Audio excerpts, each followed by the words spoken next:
Good morning, everyone. I'm Mario J. Radford, and it is my great privilege to once again serve as chairman for our 32nd annual Martin Luther King Jr. Unity Celebration.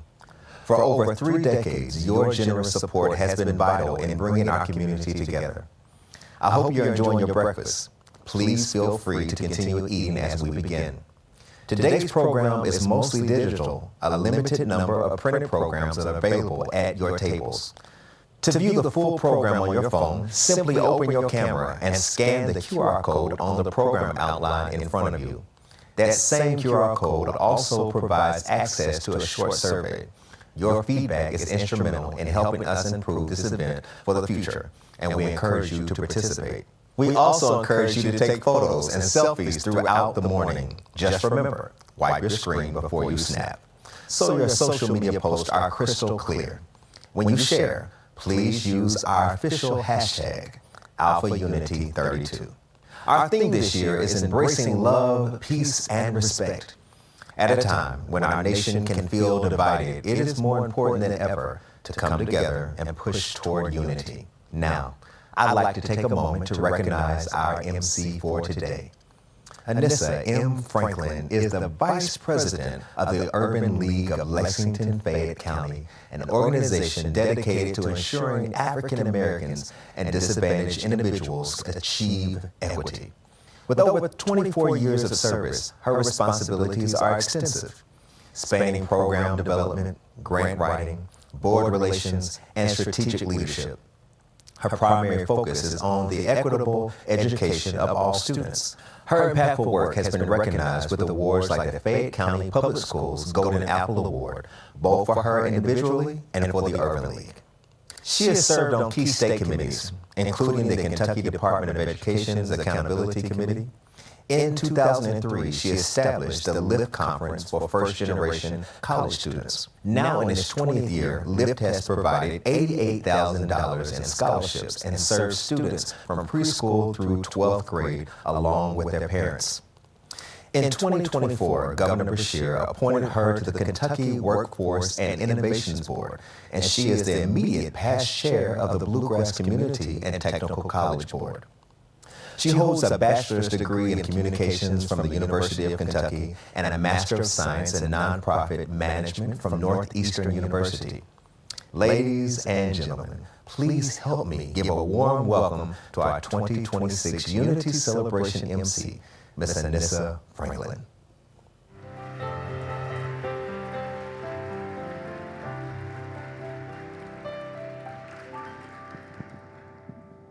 Thank you. Oh my gosh, that sounds so important.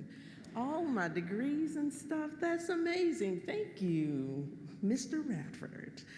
Good morning, Lexington. You all look so great this morning. I've once heard Mr. Radford say, you heard him say about wiping off your phone before you take a picture, but then he said, look at your neighbor. This is probably the best they've looked in a while, so go ahead and snap a picture of them. I'm sure he'll deny us if he's ever said that. It is truly a blessing to be here with you all this morning. You may have noticed that my name was on the program for last year, but unfortunately, I suffered not an eye injury, but I had to have emergency surgery on my eye. And so that meant I was calling Mario, one of my first calls, to say, I'm sorry I can't do the program.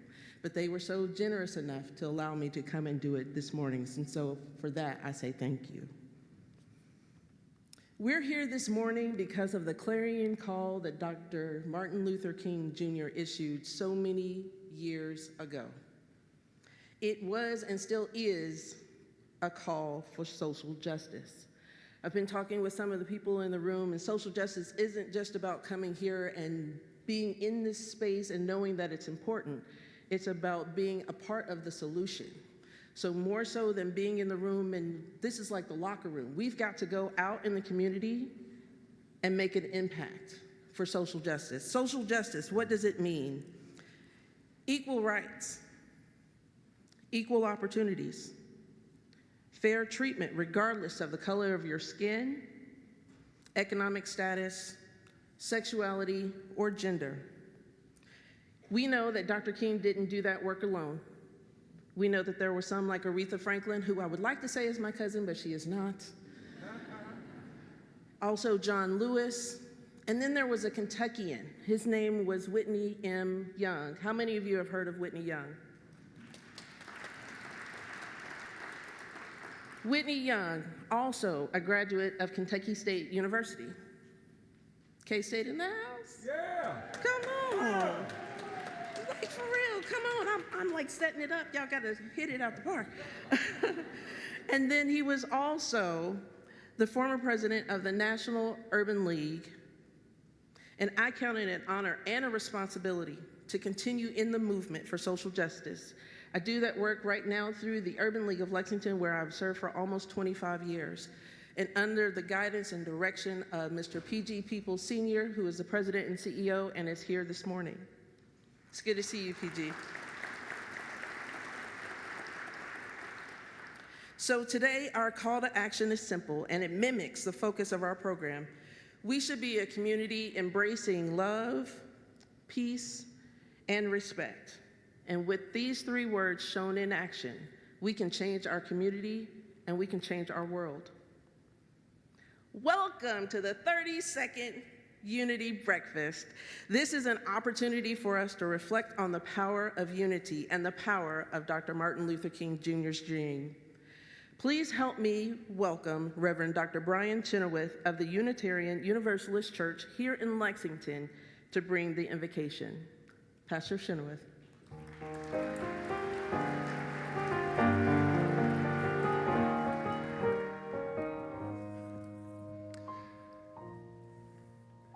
Please join me in the spirit of meditation and prayer, in the spirit of my faith tradition. O Spirit of life, Spirit of love and hope, Spirit of possibility and justice, God of many names, moving among and through and with all people, open our hearts to the spirit of this day, that we may receive the gifts of brother and sisterhood this occasion calls us to bear witness to. Strengthen our resolve, for though this morning is one of fellowship, we know we are called to bring good news and healing to a broken, hurting world. Untether our spirits from fear, hesitation, and niceties, for our times ask us to be people of courage, decisive action, and in the words of Dr. King, creative maladjustment. From North Jackson, Mississippi to all temples and houses of prayer, we should be maladjusted to a world where our neighbors are targeted for what they believe in the praises they sing. From the hollers of Appalachia to any south side, west side, or other side of any city, we should be maladjusted to a nation where the poor keep getting poorer and the indignities of poverty are enshrined in our systems of education, healthcare, and government. From Chicago to LA to Lexington to Minneapolis, we should be maladjusted to a masked and militarized militia terrorizing those who seek freedom on our shores and our very own citizens. Those whose only crime is peaceful protest, protecting their neighbors and bearing witness to the evils being unleashed. There is much for our hearts, our minds, our spirits to be maladjusted to in this world, in this day, for the dreams of Dr. King are just as urgent, but new dreams too have emerged in communities that continue to suffer, endure, adapt, and survive oppression. May the unity we honor this day be that single garment of destiny, that network of mutuality that asks us not just to look to the arc of justice, but to grab hold of it for dear life and bend it ourselves when we are tired of waiting, tired of watching brutality unfold, tired of empty prayers and promises. May our unity endure the trials to come, because we know there are many trials to come. For as long as we keep the dreams of justice alive, dreams yet to be realized, and new dreams right here in this room, we know there is a day yet to come when songs of gladness will ring out. We all know the words, weeping may endure a night, but joy always comes in the morning. Indeed it does. Be maladjusted. Fight injustice, speak truth to power, stay in the fight, but be a people of joy and hope and possibility, for that is how we get through the long night. In the spirit of unity, the spirit of this day, the spirit of what we are called to do, for history is watching each and every one of us. May we know we are not alone in this holy work. Brothers and sisters, justice is calling our names, and to that we say, here I am, amen, amen, amen, may it be so.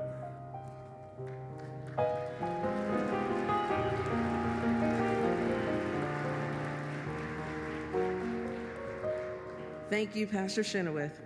Next, presented by Ms. Trinity Cardell, a senior pre-med psychology major at the University of Kentucky, we'll have the call for the occasion and the unity lighting ceremony.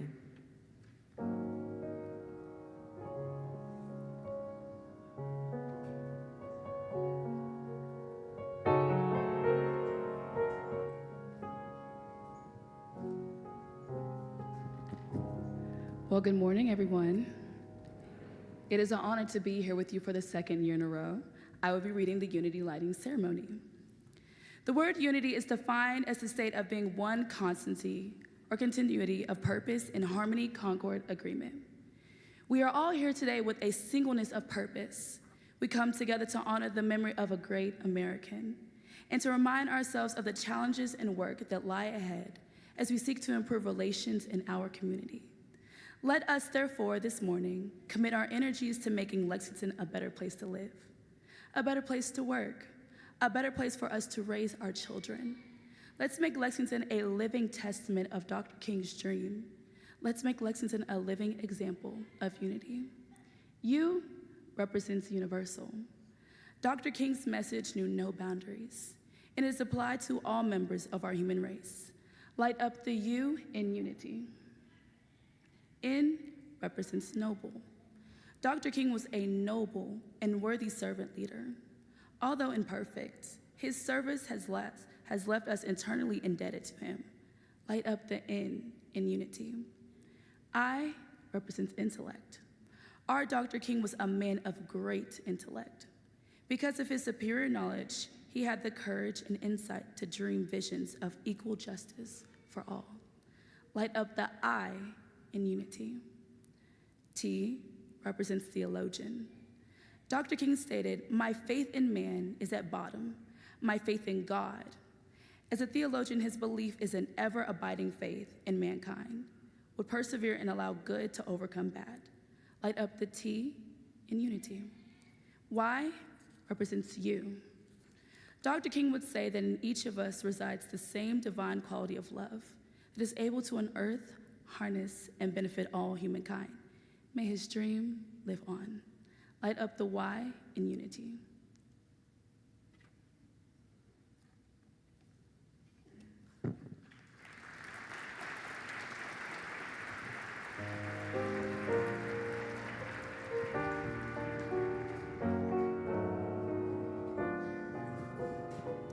Very nicely done.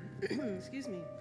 Now let's give a Sunday morning kind of welcome to Miss Rayshana Campbell. She is the Director of Worship at First Baptist Church of Bracktown. She will sing for us, Lift Every Voice and Sing. Now let me say, if singing is not your gift,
facing the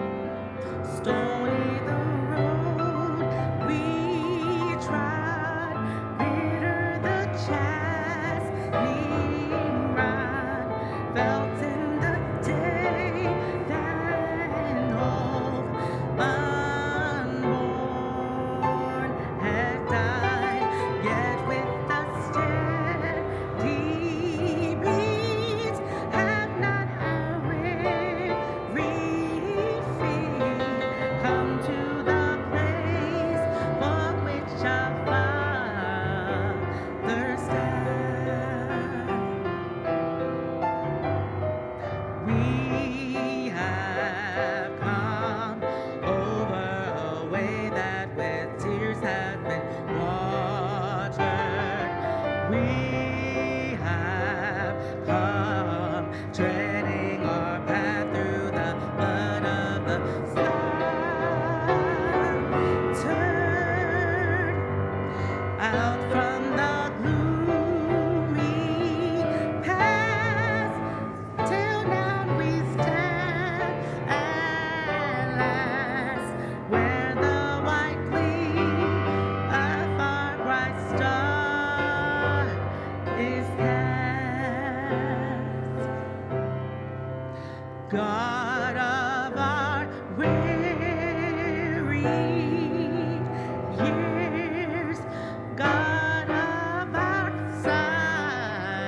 silent tears, thou who hast brought us thus far on the way, thou who hast by thy might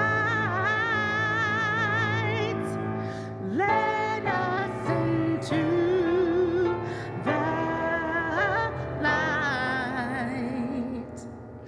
Keep us forever in the path, we pray.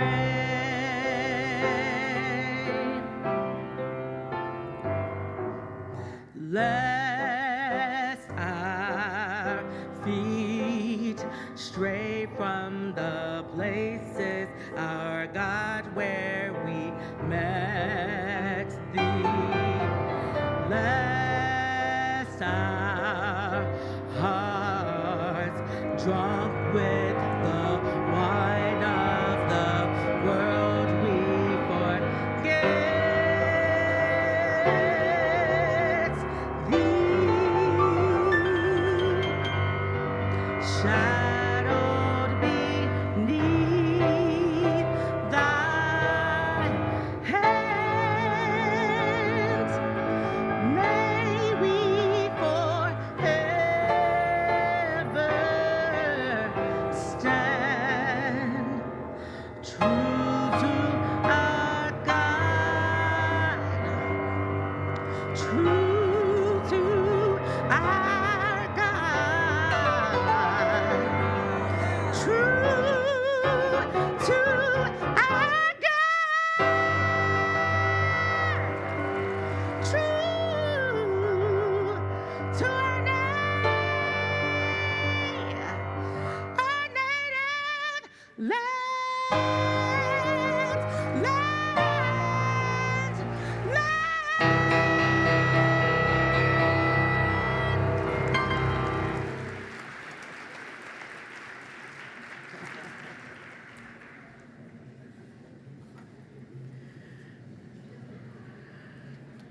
Did y'all sing it like she did?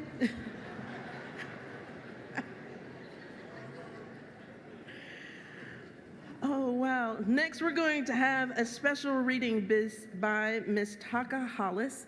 Miss Hollis is a Lexington native and has captivated audiences with performances that are as moving as they are thought-provoking. Miss Hollis.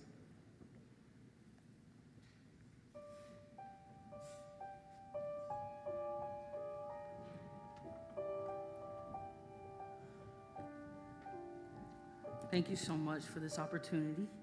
It's an honor to be here before you. I'll go ahead and get started. Put your hands behind your back. Do not resist. I'm sorry, he just looked familiar, a little suspicious. Little black boy, head on a swivel, fist balled tight, kept walking, heart pacing fast, feet trying to keep up. It was dark, very dark. Yet a lightning bug's flicker gave just enough light for guidance. He watched its dance through the night until it led him to a door leaking gold from every crack and window. Something powerful lived there, something familiar. He pressed his ear against the wood, heard laughter, deep voices, the hum of history.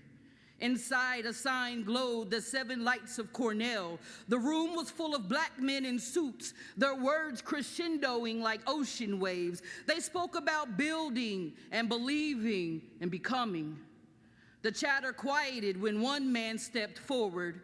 His tone was half sermon and half song. The dream he described stirred something buried in the little black boy's chest.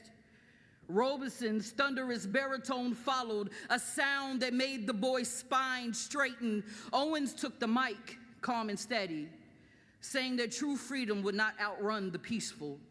Then Marshall spoke of justice like a language only the brave could interpret. The boy is no longer hidden. He stood tall, eyes wide, soaking in the glow of their presence. One of the men noticed him, smiled and winked and said, "It's not easy, but I see talented 10th in you." He told the boy about his own journey, how he was the first black man to earn a PhD at Harvard, how the path was steep but holy. The boy listened, every word unlocking something within him. His hands tingled, light blooming between his fingers. What's this? His mind's eye showed him faces of the previous dapper heroes, all looking back patient with this knowing. And behind them, he saw himself, older and whole. Our future depends on you remembering what you already carry. You'll walk through lies and traps meant to break you. Your power isn't for revenge. It's not for anger. It's for lifting your brother when he's weary, for grounding him when pride clouds his sight, for keeping alive the traditions of those who came before you, for being a lighthouse when the night grows thick. The boy's eyes filled, not with fear this time, but with that same knowing. We are one, they said. One breath, one idea, and one love. He nodded, the weight of knowing both heavy and freeing. When he stepped back into the world, he no longer walked small. The little black boy has not vanished. He has returned home inside the man, a man of faith, a man of courage, and a man of unity. Thank you.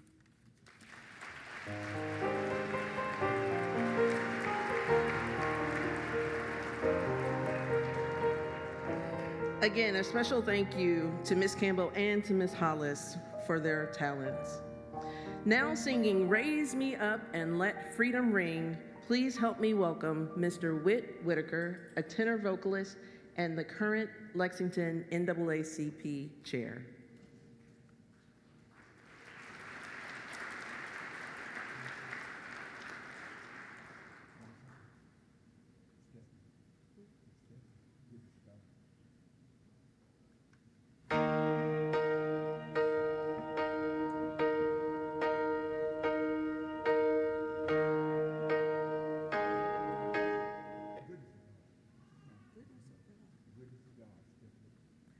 I'm sorry, it's been a change. It's been a change. I definitely can't sing it.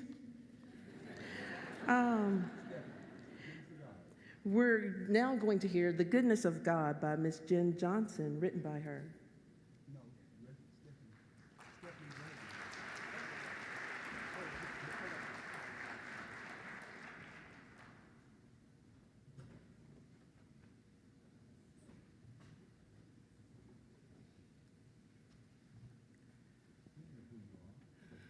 Good morning.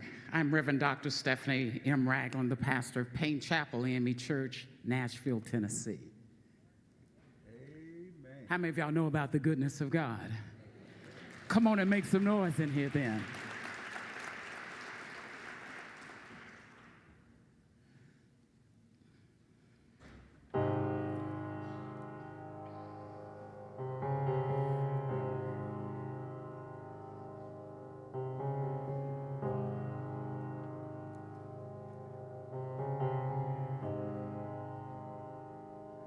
I love you, Lord, for your mercy never fails me. All my days I've been held in your hands. From the moment that I wake up until I laid my head, oh, I will sing of the goodness of God. All my life you have been faithful. All my life you have been so, so good. With every breath that I am able, oh, I will sing of the goodness of God. I love your voice. You have led me through the fire in darkest nights. You were close like no other. I've known you as a father. I've known you as a friend. And I have lived in the goodness of God.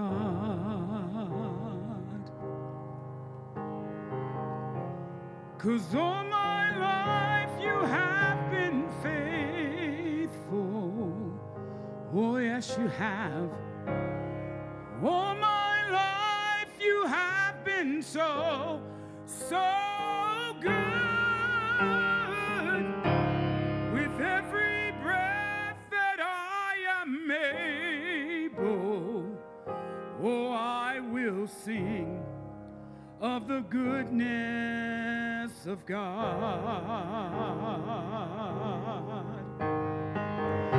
Your goodness is running after, it's running after me.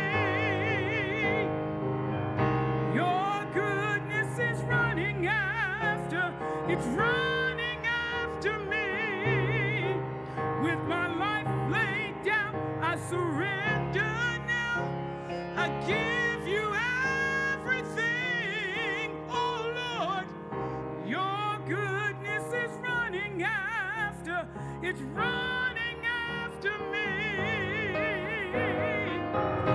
Your goodness is running after, it's running after me. Your goodness is running after, it's running after me. With my life laid down, I surrender now. I give you everything. Your goodness is running after, it's running after me.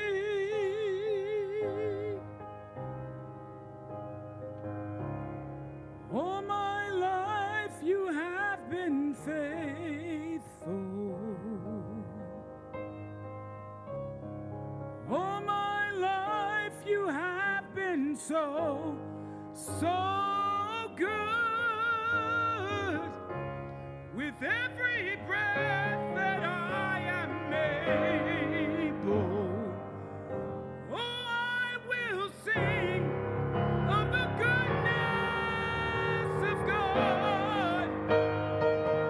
I'm gonna sing all my life you have been faithful.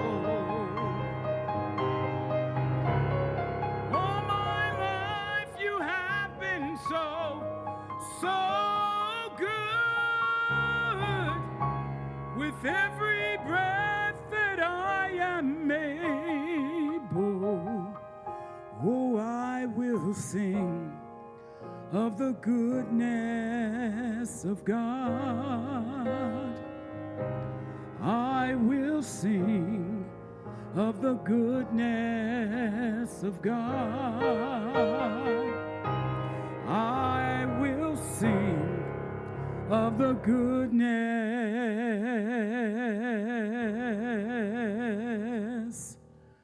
of God.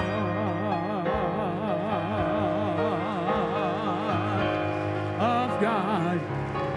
I will sing of the goodness of God. God.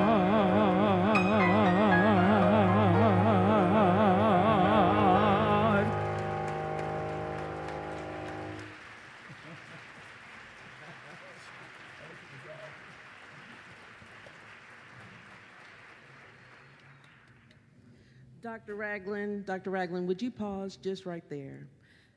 I want to say this. Though a slight mix-up in the program had that little faux pas before you came, I have to say this. You did a phenomenal job, first off. You all, she is coming to us out of Nashville, Tennessee. And I want you to know just how much we appreciate your commitment to this work, to come all the way to Lexington, Kentucky, and sing a song for us, and one that has so much meaning. So thank you so much.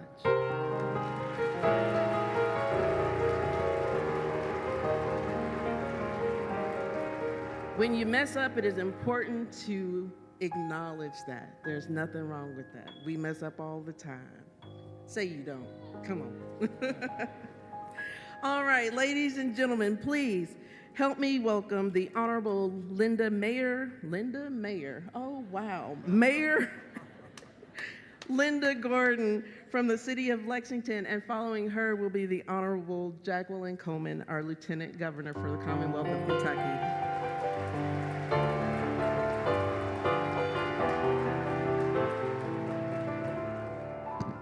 Thank you, Anissa. I first want to say good morning, everyone. It is grand to see all of you here, several hundred people in this room. It's a real honor for me to follow Dr. Ragland. Where did you go? She was my very first chair of my opioid abatement commission and is a phenomenal leader.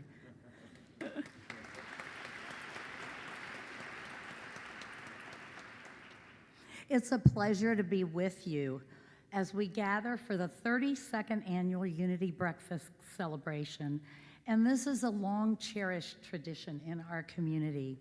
I want to first extend my thanks to Mario Radford, you're out there, I know, and the members of Alpha Phi Alpha Fraternity, Alpha Beta Lambda Chapter Education Foundation, for your continued leadership and commitment to making this celebration possible every single year.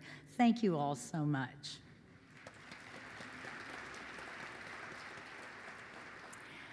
I would like to recognize our council members. We have many council members with us today, and if you will just stand as I say your name. At-large Council Member James Brown, 1st District Tyler Morton, 2nd District, Shayla Lynch, 4th District, Emma Curtis, 5th District, Liz Sheehan, 6th District, Lisa Higgins Horde, 7th District, Joseph Hale, 8th District, Amy Beasley, 9th District, Whitney Baxter, 11th District, Jennifer Reynolds, and 12th District, Hill Boone. Thank you so much.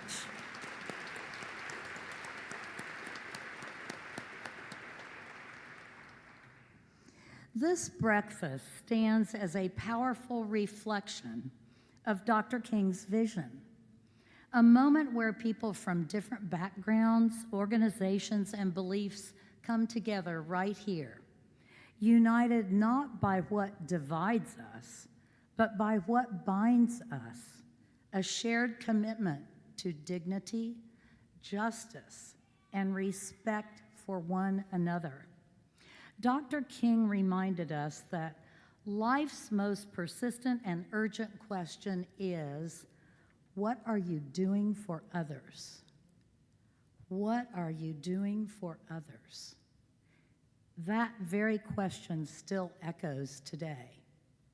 In Lexington, we answer it through our actions, don't we? By turning toward one another, working together in partnerships to build a community where every single person is valued, every voice is heard, and every individual has the opportunity to thrive. That is how we put that into action. Dr. King dreamed boldly, not only of the world he could see, but of the generations who would come one day to inherit it. The choices we make today, all of us, how we lead, how we serve, and how we lift up one another, will shape the future for our children and our grandchildren. So my thanks go to each and every one of you here today for carrying Dr. King's dream forward in our community every single day. The things that you do for others are the things that matter for our community. Thank you for being here.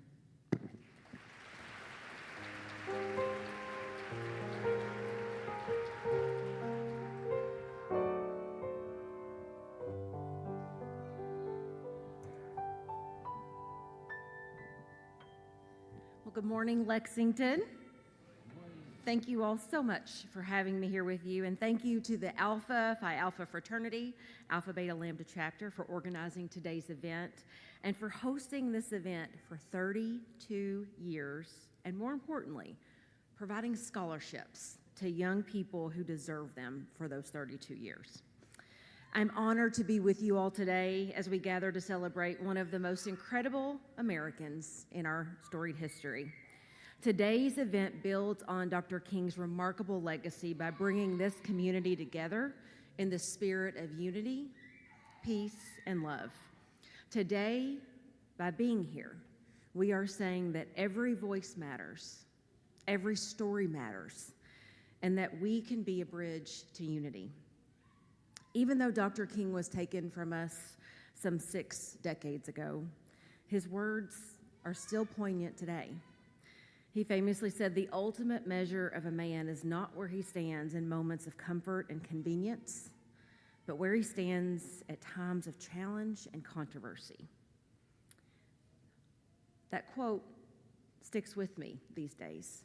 Every time I turn on the news, I look at families, communities, and at times our country feeling as divided as it's ever been. With our brothers and sisters confronted with racism and injustice on a daily basis, I am reminded that history will judge us for how we act or fail to act in these moments. So let us recommit ourselves to being the generation who finally delivers our people to that promised land that Dr. King spoke about. And as the resident history teacher in the Bashir Coleman administration, I always like to remind our friends, may the Martin Luther King quote that you say today be the words that you live by for the next 364 days. Thank you all so much for having me.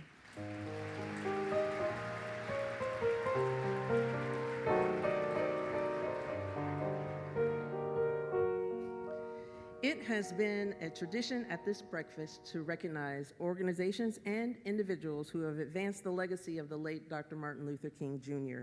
To make these special presentations, I invite Dr. Charles Holloway, Chairman of the Alpha Beta Lambda Education Foundation, to the podium.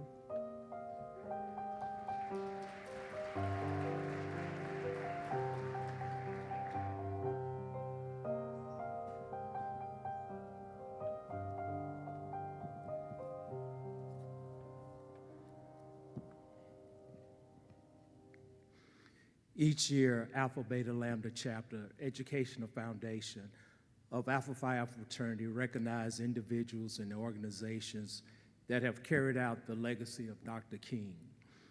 Recipients of this award have gone beyond the call of duty, have made a difference, and have worked toward unifying our community. On the program, you will find the listing of our previous award recipients.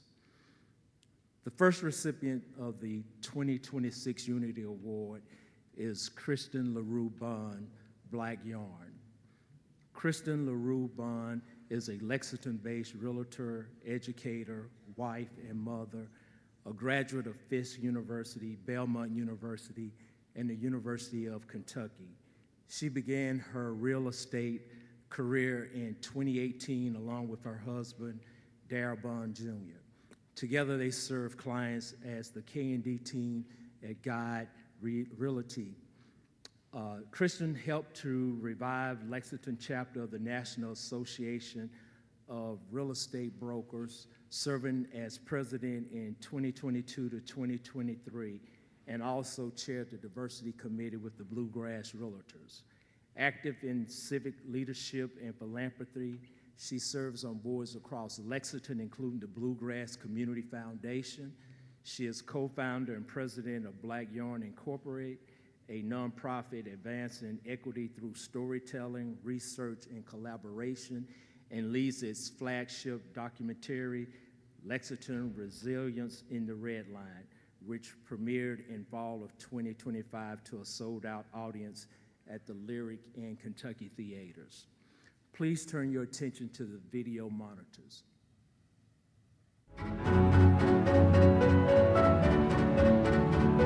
Black Yarn is a local nonprofit that focuses on storytelling, research, and collaboration. We have done several projects, including the Deep Research Project down at the County Clerk's Office, and our latest film, Lexington Resilience in the Red Line, that premiered this past August at the Lyric Theater and then again at the Kentucky Theater. We have been intricately involved in the community, building partnerships, collaborations, and trying to tell Lexington's story in a way that includes everybody and shines a light on our shared past and collective future. Unity means to me something like a bridge. And if you can imagine this bridge having two different sides and having those two different sides really not having much in common, maybe a little bit in common, but being out of connection with each other, not communicating with each other fully or seeing each other, sometimes maybe even othering each other. This unity bridge helps bring together two various lands that aren't akin to each other, but may not be connected to each other. That's what unity means to me, and at Black Yarn, that's what we hope to do, and that's what we do, is through research, storytelling, and collaboration, we build a bridge for our community to be able to better see one another, empathize with one another, and protect one another, and have a shared future together. I would say this Unity Award means a lot to me. I grew up in Lexington. My family has many generations here, and so I grew up going to the MLK Day breakfast with my grandmother very early in the morning, when I really probably didn't want to be on the other side of that and being a person who's being honored at today's celebration. It's just a full circle moment for me personally, and for Black Yarn, it means a lot to be honored by the city and to be recognized not only by other city leaders, but businesses within the city for the work that we are trying to do. We have a long way to go, but we are definitely making strides, and we're not making it alone.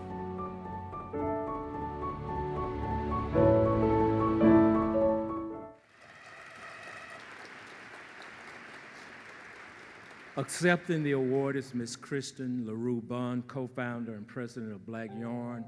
Presenting the award is Dr. Danny Anthony Everett, president of Alpha Beta Lambda chapter, Mr. Mario J. Raffa, Unity Breakfast chair.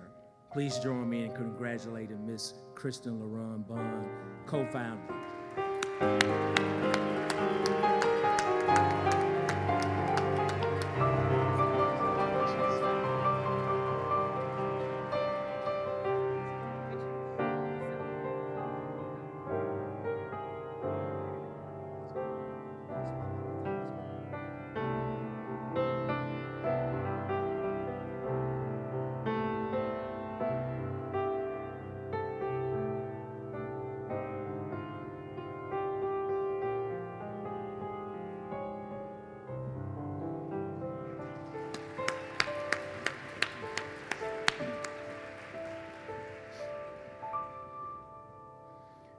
The second recipient of the 2026 Unity Award is Mike Savage, the director of WEKU. Mike Savage joined the WEKU in 2018 as the director and general manager, bringing more than 30 years of public radio leadership in Georgia, Illinois, and Indiana. He oversees all station operation, including the development, programming, and news. He serves on the Association of Kentucky Public Radio Stations board and recently completed 9 years on the NPR Board of Directors, including as chair of the Distribution and Interconnection Committee overseeing the public radio satellite system. He is the only station manager elected to the NPR board by the station petition twice, 2014 and 2019. Mike holds a degree in mass communication and broadcast journalism and has earned numerous SPJ and AP Journalism Awards. Was named one of Radio Inc.'s Best Manager 5 times since 2015, and served the Kentucky Broadcasters Association Broadcast Leadership Award in 2024 and 2025. Please turn your attention to the video monitors.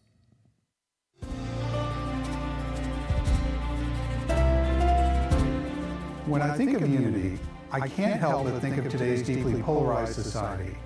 Unity is the opposite of division. Unity is a shared bond among the community which celebrates our differences.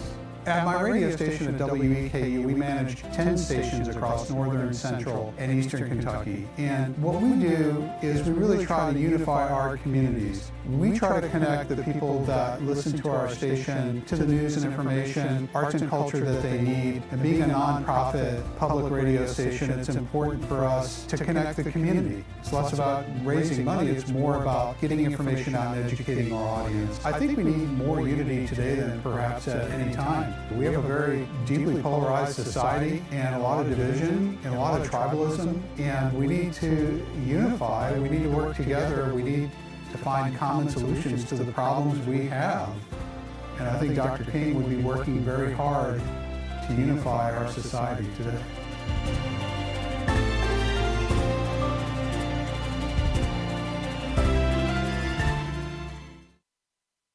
KU. Presenting the award is Dr. Danny Anthony Elbert, President of Alpha Beta Lambda Chapter, and Mr. Mario J. Raffa, Unity Breakfast Chair. Please join me in congratulating Mr. Mike Savage, the 2026 Unity Award recipient.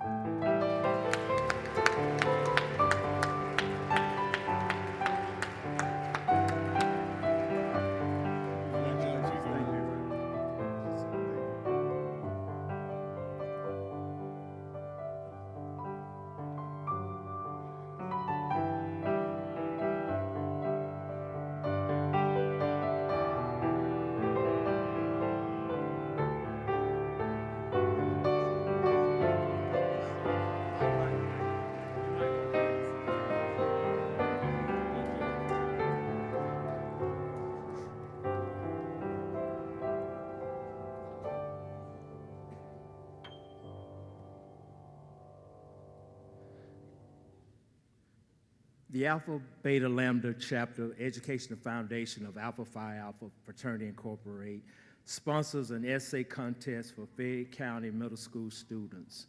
Students are asked to write a one-page essay based on this year's theme: unity, embracing love, peace, and respect.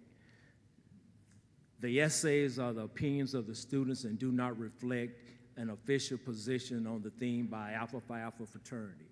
Approximately 100 essays were submitted with judging by Alpha Phi Alpha fraternity members.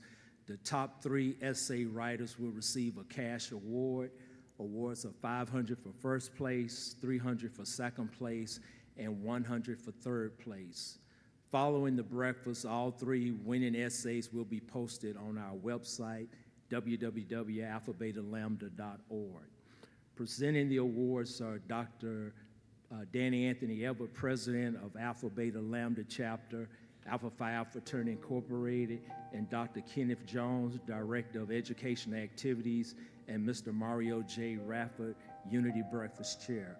I would like the winners to please come forward as your name is called for your prize and a photograph. Third place winner is Emily Beck of Scapa.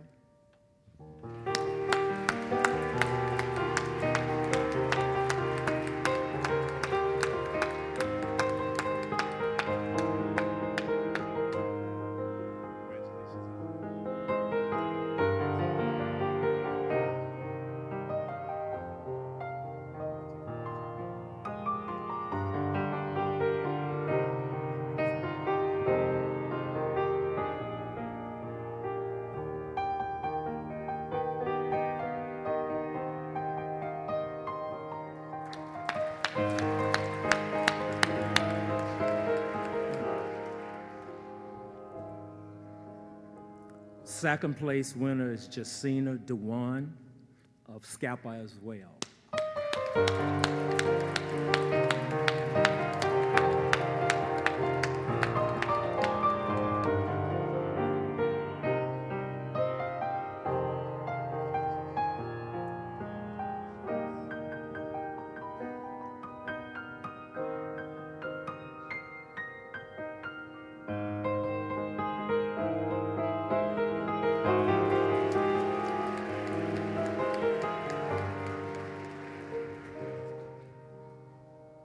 First place winner is Noor Badine. Noor, as the first place winner, received the honor of reading her essay in public. Please join me in congratulating the winner and welcome Noor to the podium for reading of the essay.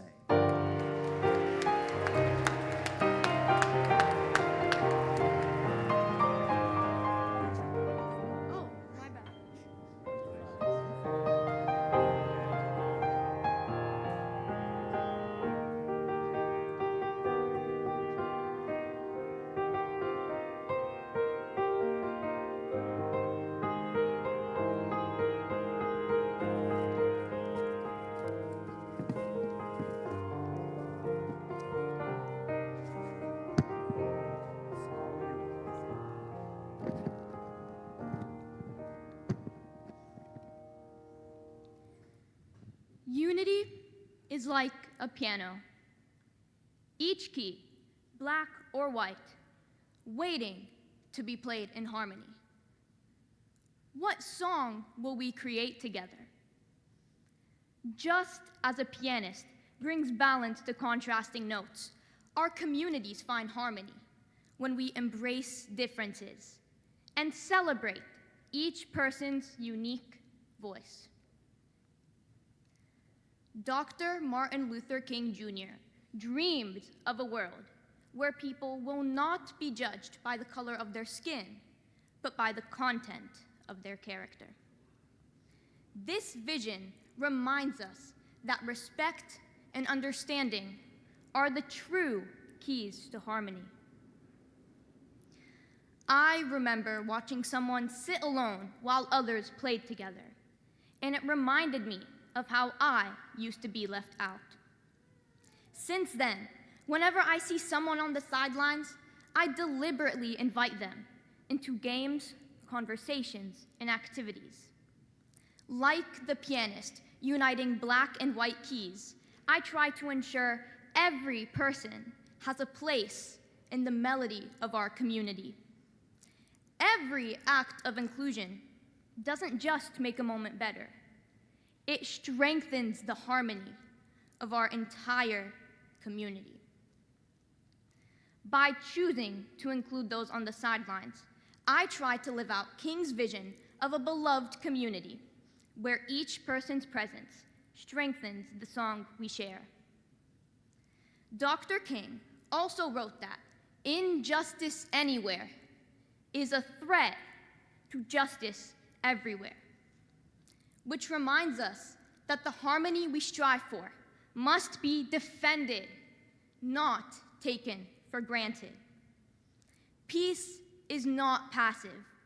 It requires intentionality, action, and courage.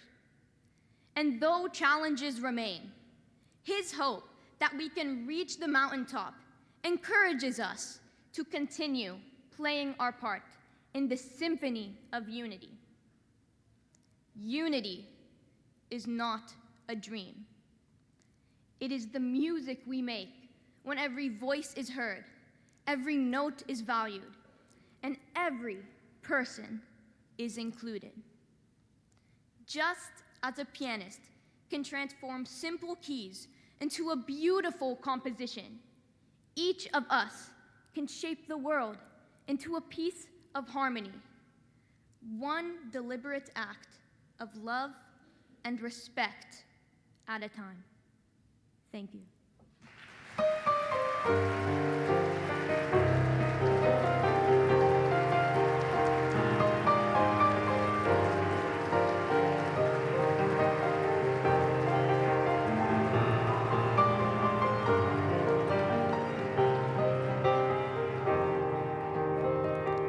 Young lady, oh my gosh. What grade did they say she was in?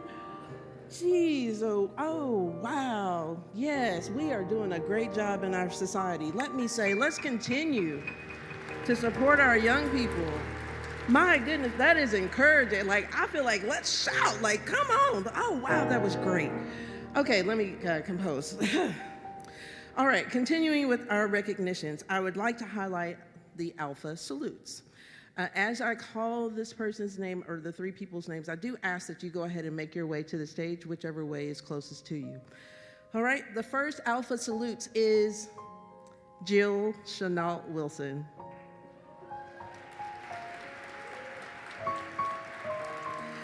Miss Wilson is a Lexington native and Henry Clay High School graduate who earned a full track scholarship to the University of Louisville. Since 2008, she has led youth programming and adult wellness at the William Willis Brown Community Center and founded the Dunbar Blazing Bearcats AAU Track Club, coaching more than 1,000 youth. She also served with the YMCA Black Achievers and later became the Urban Outreach Development Director. A dedicated servant leader and youth advocate, Jill has received the One Lexington Community Game Changers Award in 2023, the University of Kentucky College of Social Work Unsung Hero Award, and was inducted into the Lexington African American Sports Hall of Fame. She is mother to Dr. Maria Wilson and Oba Wilson, grandmother of Oba Xander Wilson and Brooklyn Maria Bowman, and an active member of the Alpha Kappa Alpha Sorority Incorporated Beta Gamma Omega chapter. Say, I know your sisters are here. And she is also one of the founding members of the Lexington Urban League Young Professionals 2002. Miss Jill Chenault Wilson.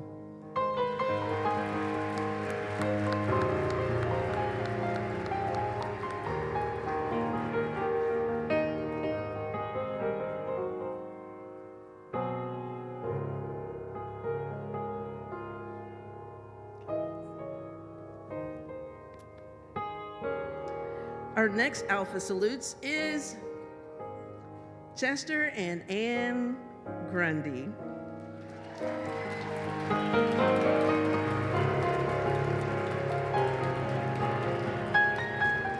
And though Miss Ann cannot be with us this morning, if you've had anything or if you've ever interacted with the Grundys, if you would please stand and be his family today. If you've ever gone to the Lexington Roots and Heritage Festival, please stand and be his family today. We know that you cannot say Chester without saying Ann. And what a powerful couple we have in Lexington. Again, y'all done got me off script. Okay, Mr. Grundy is a lifelong educator and cultural arts activist who served at the University of Kentucky for 45 years, in retiring in 2017. He is a pioneer for educational equity. He spent more than 4 decades supporting the recruitment, retention, and graduation of African American and underrepresented students. He founded and served as the first director of the UK Martin Luther King Jr. Cultural Arts Center in 1987, presenting wide-ranging cultural and educational programming and hosting renowned figures including Muhammad Ali, Maya Angelou, Spike Lee, Coretta Scott King, Bishop Desmond Tutu, and Alvin Ailey Dance Company. With his very talented wife, Miss Ann, they co-founded Lexington's Roots and Heritage Festival and helped lead this celebration for many years. Since 1973, they have co-chaired and coordinated Lexington's annual Martin Luther King Holiday Commemorative Program, widely recognized as the nation's longest-running MLK observance. Mr. Grundy recently co-produced Lexington's first Equinox Jazz Festival as part of the Origins Jazz Festival Collective. Thank you, Mr. Grundy, you and Miss Ann, for all you've done for Lexington.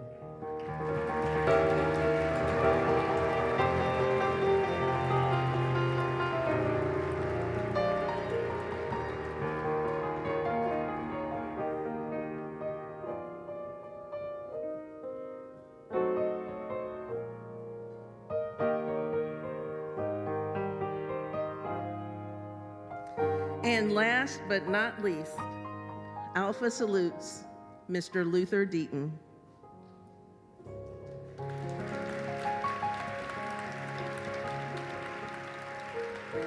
Mr. Deaton began his career at Central Bank as a teller in 1978. Now, can't you just see yourself walking up and saying, "Hi, Luther, I need to make a deposit." He advanced through the lending department and was named Executive Vice President and Head of Commercial and Retail Banking in 1991. Mr. Deaton has served as President and CEO of the Central Bank and Trust Company since 1996. He became chairman, president, and CEO of Central Bancshares in 2003. Educationally, he matriculated through the LSU Graduate School of Banking of the South and the University of Oklahoma's National Commercial Lending School. Mr. Deaton has held numerous leadership and board roles, including serving as treasurer of the American Bankers Association, president of the Kentucky Bankers Association, and an executive board member of Commerce Lexington, where he also once served as chair. Currently, his leadership positions also include the Kentucky State Police Trooper Foundation, Transylvania University, the University of Kentucky Hospital, as well as the Gatton College of Business and Economics, the American Heart Association, and has also served statewide and university boards, including an advisory board member of the Federal Reserve Bank of Cleveland. He is one of the main reasons why we are talking about a development just on the North Broadway side of our community. Thank you, Luther, for all that you have done for Lexington.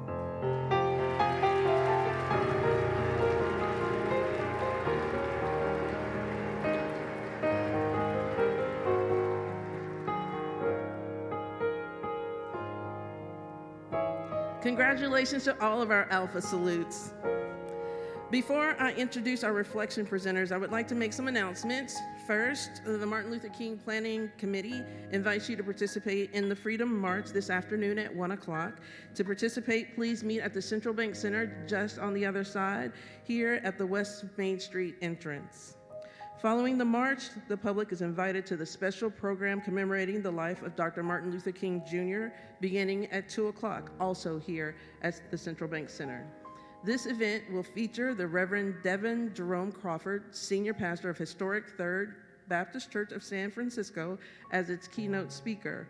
Reverend Crawford's career spans faith leadership, public policy, and grassroots organizing, from advising governors on equitable public safety and COVID-19 responses to engaging communities in nonviolent activism and voter mobilization.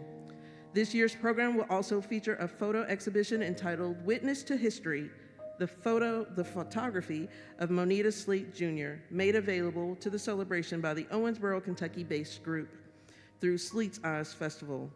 The Alpha Beta Lambda chapter of Alpha Phi Alpha fraternity here in Lexington also is a co-sponsor of the exhibit of Owensboro native and Pulitzer Prize-winning photographer. I think we will all enjoy hearing from Reverend Crawford and seeing this exhibit. Now, there are many activities going on throughout our community today, so please don't leave here and just go home and sit down and watch TV. Please engage in some of these activities. Live the life that Dr. King would like to see all of us living, one that is invested in our community and social justice. Now, we have several elected officials whom you've seen some, but I do want to ask them if the house lights would turn up and we can see them stand and salute them for their participation in our community.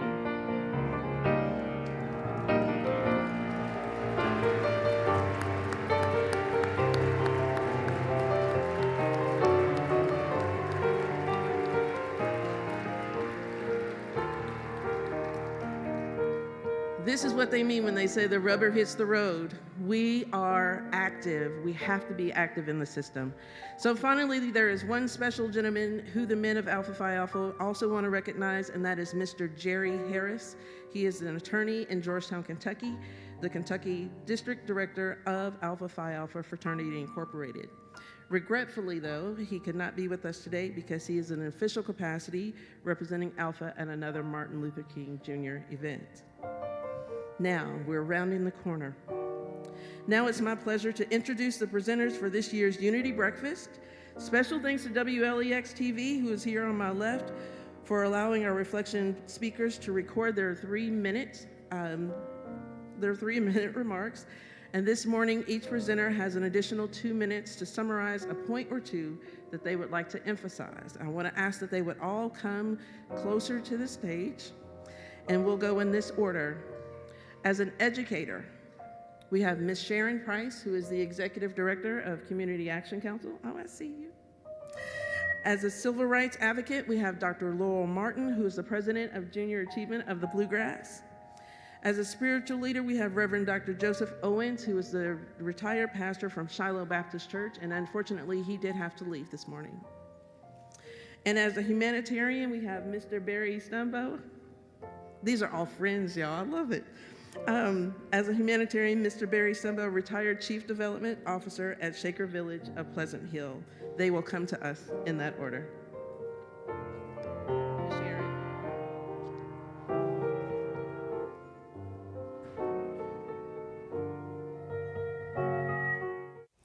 When we think of Dr. Martin Luther King Jr., we recall the dreamer, the preacher, the civil rights icon. But Dr. King was also, at his core, an educator, not just of the minds, but of the hearts, of the spirits, of the human soul. Dr. King believed that education was the great equalizer, not only because it opened doors for opportunities, but it empowered people to think critically and to challenge failed systems. For him, education was an act of moral resistance. If he were here today, I imagine that he'd say something like this. I stand before you today with a call to truth, a truth that many in positions of power would rather we ignore. For far too long, we have celebrated the promise of education while the reality tells a far different story. So let me speak plainly. The history of Black people in this nation is being erased, not only from textbooks, but from museums, from classrooms, from the stories our children are permitted to know. Our heroes are minimized, our struggles simplified, and our contributions treated as optional rather than essential to the American story. This is not accidental. In 1964, a war on poverty was declared. And in 2025, a war on the poor has been declared. We are living in a time when the very institutions created to educate are under attack. We hear calls to dismantle the Department of Education. We witness attempts to eliminate Head Start programs. And we see the brazen hypocrisy. Colleges and universities are attacked as liberal indoctrination, while history is being rewritten, dissent silenced, and education itself is weaponized for power and control. While at the same time, policies are crafted that punish the poor, as though poverty were a personal failure rather than a predictable outcome of policy choices made by those who will never feel its sting. Diversity, equity, and inclusion have become battlegrounds for those who believe they bear no responsibility to respect or protect anyone beyond their own reflection. And now, even professional degrees are being declassified. Nursing, physical and occupational therapy, audiology, speech language pathology, and education itself. Fields that are dominated by women, fields that nurture the whole child, fields that strengthen the future of our communities. As though devaluing these professions were not enough, funding is stripped away, undermining the very programs that expand opportunity and build hope. So we must ask ourselves an honest question. Is this assault on education intentional? When laws restrict knowledge, when policies deny resources, when truth itself is erased? And friends, I tell you, in every such moment in history, the ones who suffer the most are always the same. Children of color, children born into poverty, children our nation has promised so much and delivered so little. Friends, our laws are not just words written on a paper. They are a reflection of our collective humanity and our conscience. So let me be clear. This is not a gentle call. This is a call to moral courage. Because the fight for education is the fight for the soul of this nation. And if we remain silent while history is erased, while education is treated as a power grab, while the poor are blamed for systems designed to fail them, then we betray the very dream for which I gave my life. So if you truly wish to honor my legacy, protect the truth, defend opportunity, ensure that every child is seen and valued and given a fair chance to dream, continue the resistance.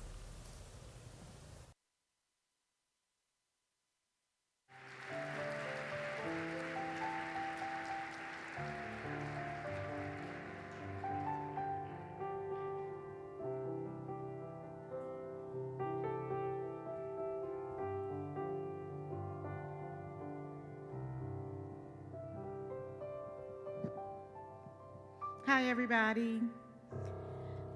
If there is one message I would like you to carry with you today, it's this.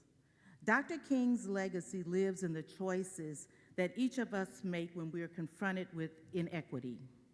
He taught that education is not simply a pathway to opportunity. It's a safeguard for truth, dignity, and humanity. And when those foundations are threatened, silence is not neutrality, it's a surrender. Today, we're witnessing moments in history where everything is softened when it comes to history, where essential professions are undervalued, and where the barriers facing children and families grow heavier instead of lighter. These challenges are large, but Dr. King reminded us that barriers can go away when people of conscience stand together. And here is something important. You don't need to have a title, a position, or a platform to make a difference. In fact, sometimes it's better not to have one. Without the weight of funding concerns or fears of lost opportunities for the very people that we're trying to help and make things better, you guys without titles, without those positions, are freer to speak truthfully and to stand firmly on behalf of the very children and the family who need us the most. Your voice can carry power that official roles sometimes cannot. So the takeaway is this. Every one of us in this room has a role to play. You simply have to have the courage to speak up when something is not right, to protect spaces where children can learn honestly and stand alongside those voices that are often overlooked. Because the work of justice does not just belong to a single leader or a single generation, it belongs to all of us. If we want to honor Dr. King, then let's honor him not only in his memory, but in action, by choosing truth over convenience, courage over silence, and community over complacency. This is a legacy that we can continue together. So if you believe in the symphony that the Young Award winner talked about, stand with me. If you believe that unity is important, stand with me. Y'all not standing with me. Y'all better stand with me. If you believe that we need to protect love and peace and respect, stand with me. If you believe that you can make a difference one person at a time without having a position, without having a title, do something today. Doing nothing is not optional. Thank you.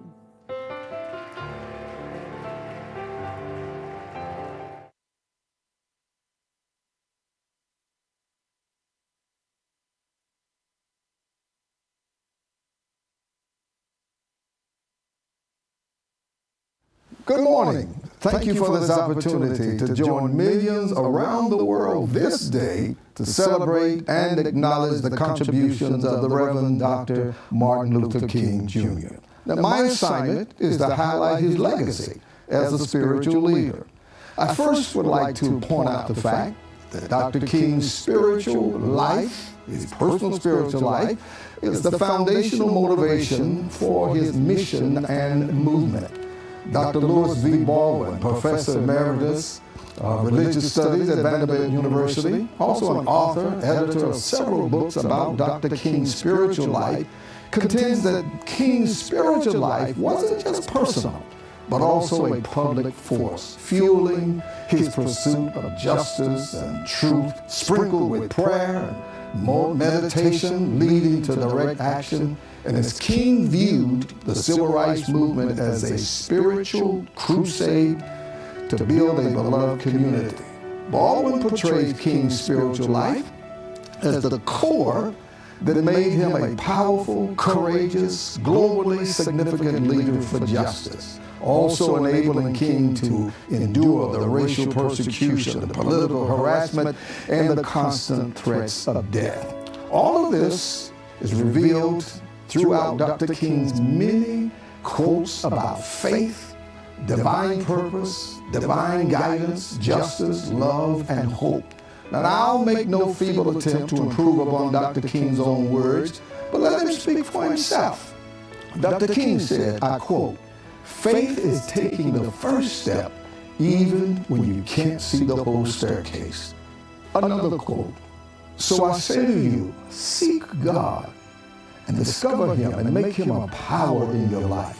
For without Him, all our efforts turn to ashes and our sun rises into darkest nights. Without Him, life is a meaningless drama with decisive scenes missing. But with Him, we're able to rise from the fatigue of despair to the buoyancy of hope. With Him, we're able to rise from the midnight of desperation to the daybreak of joy." St. Augustine was right. We're made for God, and we will be restless until we find rest in Him. Another quote, "Darkness can't drive out darkness. Only light can do that. Hate cannot drive out hate. Only love can do that. Love is the only force capable of transforming an enemy into a friend." Another quote of Dr. King is, "The ringing testimony of the Christian faith is that God is able." Nearly 58 years after his death, his words still bring hope and inspiration to millions. And that's my portrait of the Reverend Dr. Martin Luther King Jr. as a spiritual leader. Today, we gather to appreciate the transformative and enduring impact that Dr. Martin Luther King Jr. had on the American Civil Rights Movement. He reshaped the nation's moral conscience, and he was able to accelerate progress towards racial equality. As a pastor and an activist, King emerged as a central leader during a critical period when African Americans faced legalized segregation, voter suppression, economic exclusion, and widespread racial violence. Despite being only 26 years old when the Montgomery bus boycott occurred, his leadership helped shift civil rights from a regional struggle into a national priority, and he laid the groundwork for lasting legal and cultural change. Dr. Martin Luther King Jr.'s life provides us with a checklist of leadership qualities and actions that were both effective during his lifetime, but remain effective in dealing with modern challenges. Dr. King led with clear values like justice, dignity, and equality. He believed that nonviolence was not passive, but rather it was strategic and courageous. Dr. King didn't just criticize problems, he painted a hopeful vision of a better future that people wanted to come together and work on.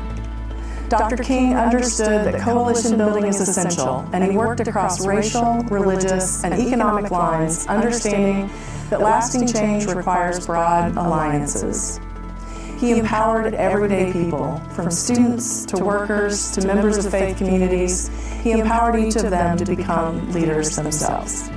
Dr. King faced criticism, he faced opposition, and what must have felt like slow progress, yet he remained committed to long-term change. Today's event provides a wonderful reminder that our efforts will be more effective if we lead in a similar way. While we can acknowledge that there is still work to be done, how fortunate for all of us to be part of a community that provides opportunities of this dynamic leadership on a regular basis. We see community leaders who are trusted, guided by ethical principles, and willing to speak out against injustice, even when it's difficult.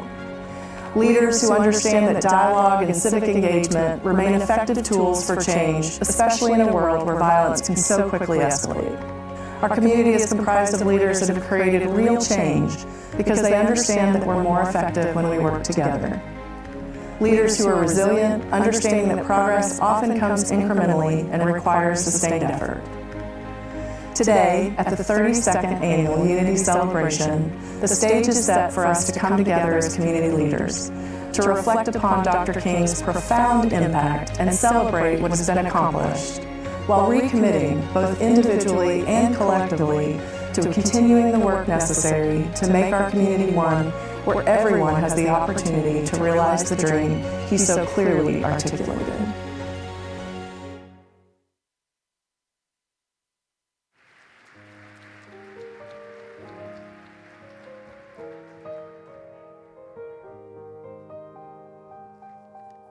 Good morning.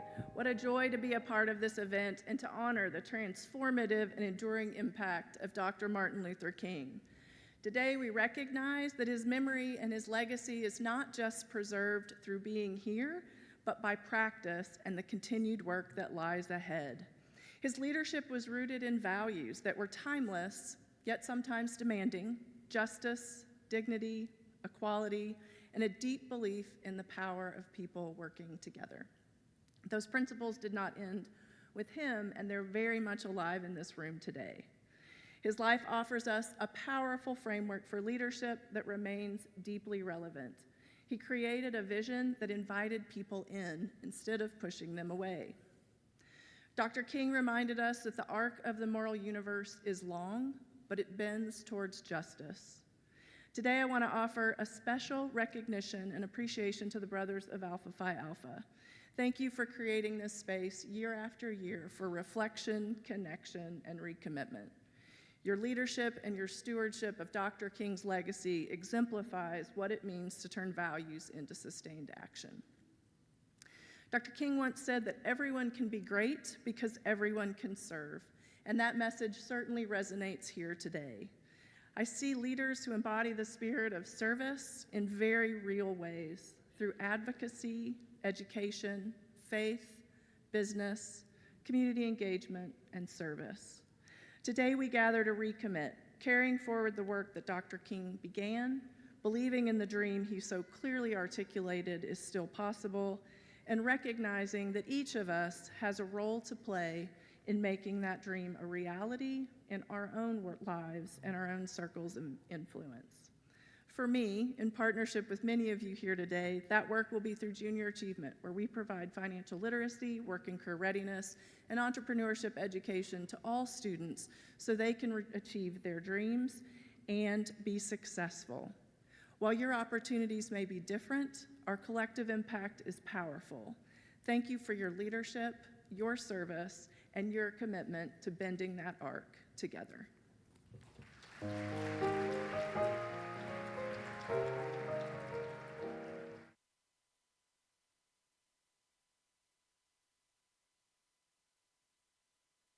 It is an honor to be with you today for the 32nd Annual Unity Day celebration.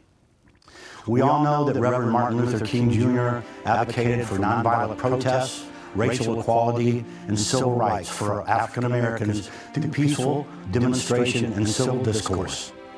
He expanded his advocacy efforts later in life to include economic justice for the poor, advocating for workers' rights, fair wages, and a national minimum wage. He spoke out against the Vietnam War, viewing it as a larger injustice against poverty and racism by not using those resources that could have been otherwise used to fight wrongful laws and practices through peaceful means. Among Dr. King's most significant advocacy efforts are leading the 1955 Montgomery bus boycott sparked by the arrest of Rosa Parks. It lasted 361 days. Co-founding the Southern Christian Leadership Conference in 1957 to coordinate and support nonviolent actions against segregation and injustice. And that same year, focusing attention on voting rights during his Give Us the Ballot campaign. Proclaiming I Have a Dream at the 1963 March on Washington for Jobs and Freedom, a powerful moment for the Civil Rights Movement. Advocating for the Civil Rights Act of 1964 and the Voting Rights Act of 1965, landmark legislative victories that outlawed segregation and protected voting rights. Dr. King was awarded the Nobel Peace Prize in 1964, becoming the youngest recipient at that time for using nonviolent resistance to achieve equality. It's hard to conceive that some 60 years later, part of Dr. King's dream for America, the right to vote, is once again under threat. In 2025, voting options are narrowing and the voting process is getting tougher as many states put tighter restrictions in place. Right now, over 35 states have some form of voter laws on the books. These place a greater burden on lower income or more rural voters, many of color, to get and or pay for an ID. They face challenges with transportation, child care, and time off from work, just to name a few. Restricting maps are not only about the D's and the R's, they also restrict voting access. The John R. Lewis Voting Rights Advancement Act would restore the Voting Rights Act of 1965 to its original strength and add additional protections needed today for all Americans. It has been introduced at least twice in Congress, but is not yet passed. Martin Luther King III and family and many others continue to lobby policymakers. The right to vote has long been considered one of the cherished freedoms fundamental to Americans' democratic values and was preserved for some in the Constitution. It wasn't until 1870, with the passing of the 15th Amendment, that the right to vote was not to be denied by race. Those subsequent Jim Crow laws effectively nullified the promise. Women's rights, of course, came later. I think Dr. King would be very concerned today. And yet here we are celebrating America's 250th year since we fought for this inalienable right. We the people should all be concerned and advocate for Dr. King's dream for America. Thank you for being a part of this historic day.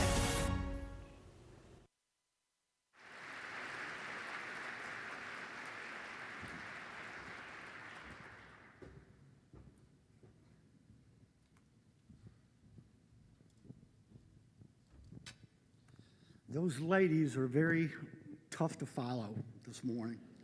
It is a real honor to be with you all today and a part of this just wonderful experience, and the crowd here is just tremendous, as it is every year. On this Reverend Martin Luther King Jr. Day, Americans pay tribute to the iconic leader renowned for his role in civil rights movement. What some may not know is that Dr. King's influence and legacy extended well beyond the United States. He visited countries in West Africa, toured Europe and South America, and spent a month in India, where it's said that he was inspired by Mahatma Gandhi's use of nonviolence in protest against British rule. Dr. King began to speak out on other global issues following the receipt of his Nobel Peace Prize in 1964. He felt the award ignited a responsibility to address issues larger than civil rights worldwide. He spoke out against racist apartheid regime in South Africa, which finally collapsed in 1991. He spoke out against nuclear war and was an anti-nuclear activist. He condemned the use of nuclear weapons against Japan in World War II.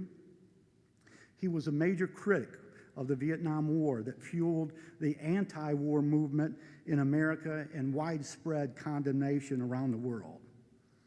As a Christian minister, Dr. King believed he was doing God's work. One quote he often used to support national and international reform is, "The arc of the moral universe is long, but it bends toward justice." The quote was actually attributed to Theodore Parker, a 19th century abolitionist and Unitarian.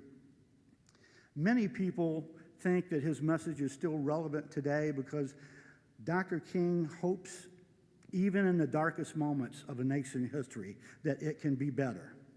That change is possible if people are willing to struggle and to make sacrifices. As the great 19th century black abolitionist Frederick Douglass wrote, "Power concedes nothing without a demand." Dr. King understood this sentiment as well as thousands of ordinary people do today. What everyone is doing is fighting to improve their lives and guarantee a better future for their families, and that I think he would be proud of. It's been an honor to be with you today. Thank you, and God bless you.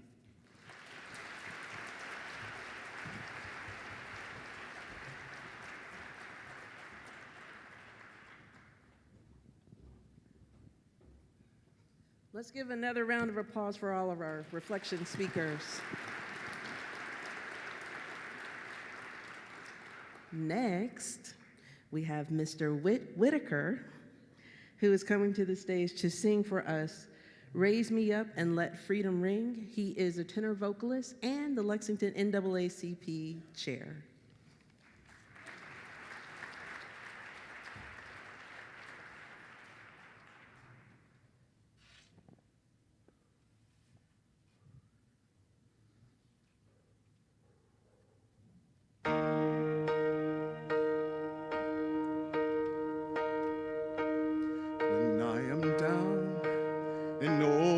soul so weary. When troubles come and my heart burning be, and I am still waiting in the silence until you come and sit a while with me. You raise me up so I can stand on mountains. You raise me up to walk on stormy seas. And I am strong when I am on your shoulders.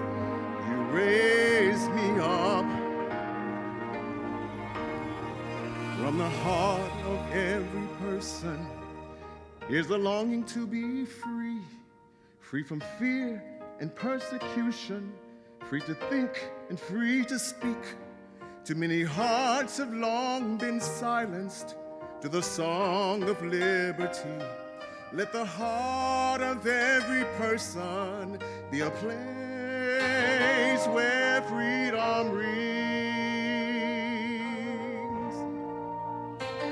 Let freedom ring from the mountain, freedom ring from sea to sea. Let freedom ring from every heart that longs for hope and liberty. Let freedom ring from every nation, freedom ring near and far. Let freedom ring with celebration in the halls of every heart. Let freedom ring.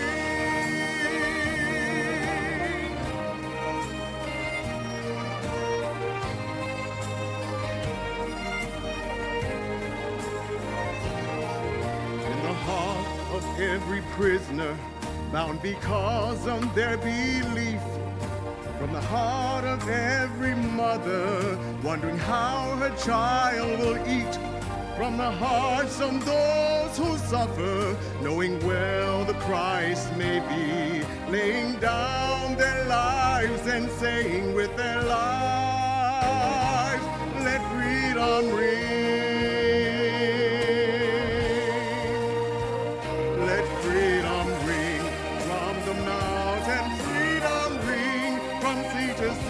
Let freedom ring from every heart that longs for hope and liberty. Let freedom ring from every nation. Freedom ring near and far. Let freedom ring with celebration in the halls of every heart. Let freedom ring in the heart of every patriot.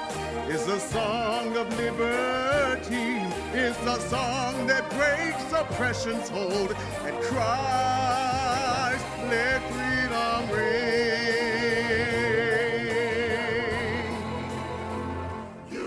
Raise me up so I can stand on mountains.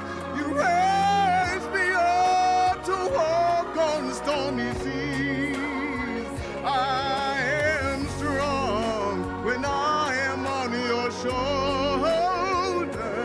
Raise me up to more than I can be. You raise me up so I can stand on mountains.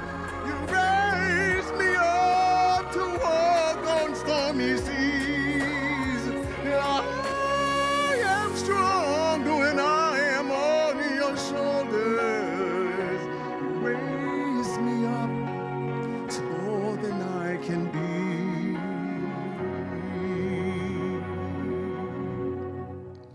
You raise me up to more than I can be.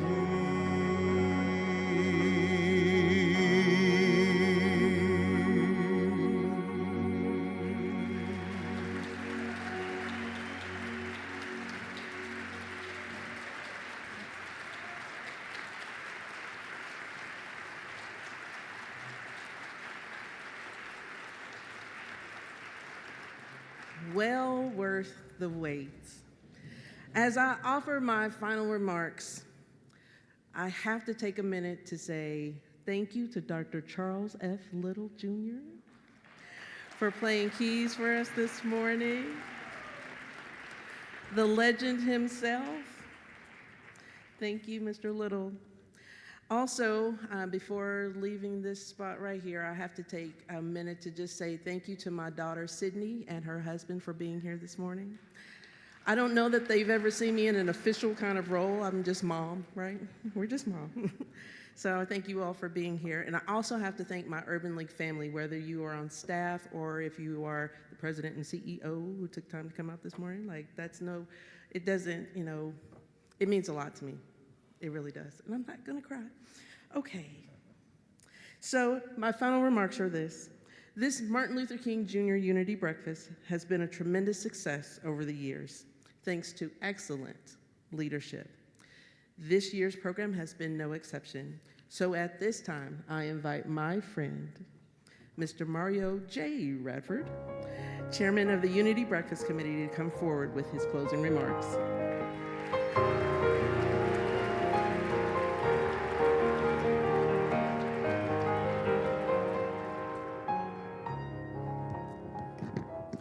Well, ladies and gentlemen, brothers and sisters, friends and family, as we gather here at the 32nd Annual Unity Celebration, let us not close an event, but open a new chapter in the story of our shared journey. Today, we have been nourished not just by the food before us, but by the spirit of unity, the power of purpose, and the beauty of community. To our extraordinary host, Ms. Anessa Franklin, let's give it up for her one more time.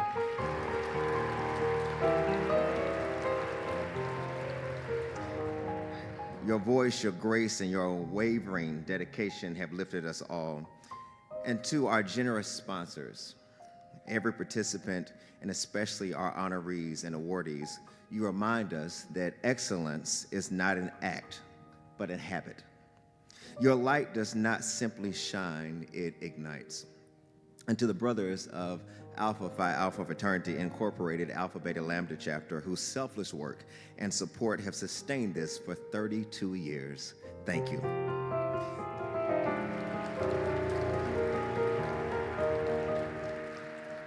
I would like to take a moment of personal privilege and lift up the memory of a giant, Wilfred T. Tay Seals.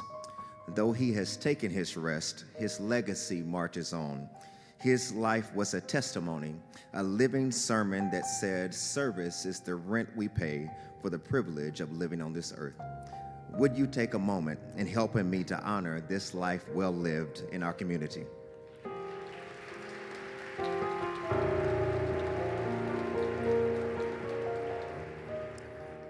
I would like you to take a moment to look around the rooms at the people that are sitting with you and the people around you, to see the faces, young and old, of every hue and history.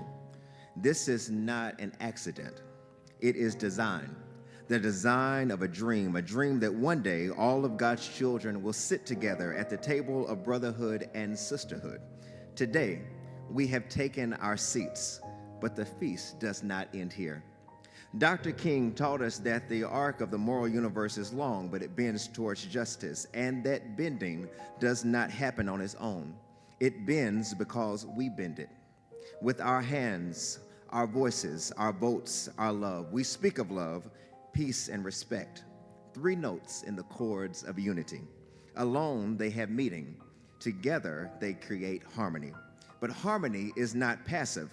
It asks something of us. It asks that we listen not just to those who sing our tune, but to those whose melodies differ from our own. We stand at a crossroad in our nation right now and in our world. There are forces that seek to divide, to build walls where bridges ought to be. But we have gathered under a different banner, a banner that reads, someday we shall overcome. But my question today is, why someday? Why not today?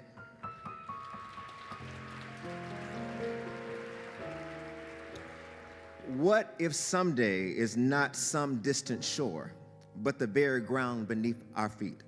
What if overcome begins not with a song or a shout, but with a whisper, a kind word, an extended hand, a moment of grace in a day of rush? Dr. King also said, if you can't fly, then run. And if you can't run, then walk. If you can't walk, then crawl. But whatever you do, keep moving forward. So I challenge you as parents, as teachers, as neighbors, as citizens, move. If I were in church, I would say, tell to your neighbor and say, move. Take one step today, one gesture of understanding, one act of courage, one reach across the aisle, the street, the divide. And now, let us make someday today. Let us be the ones, we the people in this room, in this city, in this nation, who decide that love will have the last word. So now, as we prepare to lift our voices together, one final time, remembering the song we sing, We Shall Overcome, it is not a wish, it is a promise. It is a declaration stamped with the faith of ancestors, the hope of our children, and the resolve of this very hour. So with hearts full, with spirits fired, and with unity as our compass, let us sing not as a farewell, but as a commissioning. Let us join together, led by the magnificent Mr. Charles Little, and sing as if our voices alone can shift the course of history, because, my friends, indeed they can. Thank you very much. Let's stand and sing.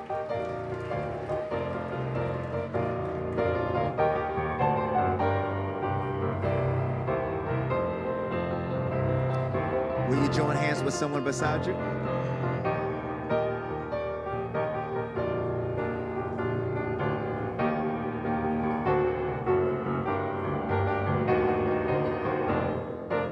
And remember, if you can't sing, just smile.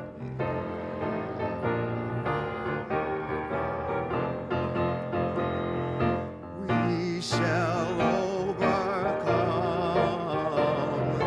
We shall overcome. We shall overcome someday. Deep in my heart, I do believe we shall overcome someday. We'll walk hand in hand. We'll walk hand in hand. We'll walk hand in hand. We'll walk hand in hand someday. Deep in my heart, I do believe we'll walk hand in hand someday. God is on our side. God is on our side. God is on our side. God is on our side today.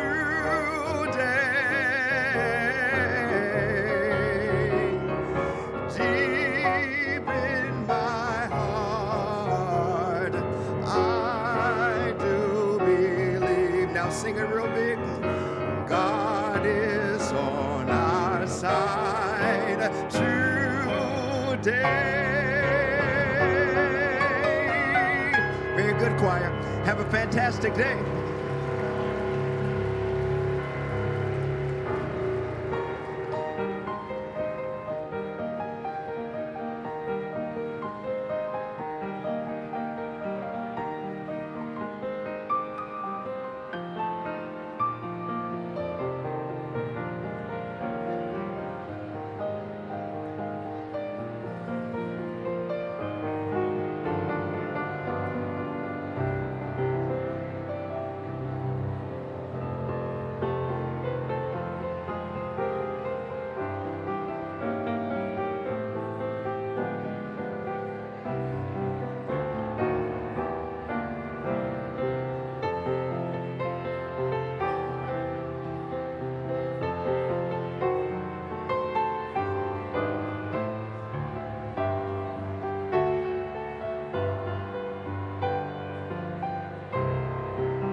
that prelude stuff.